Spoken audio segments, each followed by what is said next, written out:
Nagpahimangno ang anti-scam unit ug anti-cybercrime unit nga mag-igmat sa mga investment ug online scam karong nagsugod na ang bare months. Ani ang report.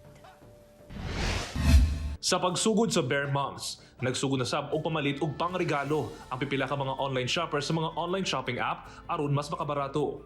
Mausab kini ang panahon kung asa nang gawas ang nagkalain-laing scams susama sa mga bogus sellers. Busa gipakusog karon sa anti-cybercrime unit ang ilang kampanya aron makalikay ang publiko sa mga online scams. Yung sa online shopping, ang problema lang po kasi dyan, for example, yung mga online shopping magre-request, minsan po kasi sa mga buyers po, tinetext nila yung seller, which is the outside sa kanila na agreement ng mga online shopping na di dapat i-direct mo yung yung seller. Kasi karamihan dyan na sa seller is meron pa rin mga bogus seller po.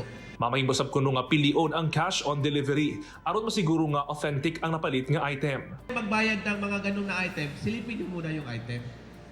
Kasi karamihan na may nabiktima na nag-order ng laptop. Pagtingin niya, nabayaran na, umalis na, is bato lang pala. Busa ang online shopper nga si Kelvin, ginasiguro gayud nga lehitimo ang iyang ginapalit nga item. Naniguro yun ko sa store kung legit ba yun, then kinatanaw na ko ang dates, kung kanus-an ng mga comments, ana. Samtang, ginapay mangnuan sab sa anti-scam ang publiko nga dili magpadala sa mga nagagawas nga investment scams, ilabi na kung bare months, kung asa sunod-sunod ang mga bonuses sa matag kumpanya. Sumala sa anti-scam unit Davao City, dunay mga pamaagi aron mahibaw-an kung scam ang usa ka investment. Pangitaan doon sila og mga dokumento. Ang tanan na mga dokumento nga kinahanglanon nato makitaan, mahibaw-an, sabi na gyud sa BIR o sa ato ang city. Alang sa mga buot mag-invest sa ilang kwarta, mamahimo matod pa nga bubisita sa website sa SEC, kung Security Exchange Commission, kung asa makita ang listahan sa mga pwede sudlan nga investment. Kauban si Melco Minares sa kamera. Ako si Kent Abrigana.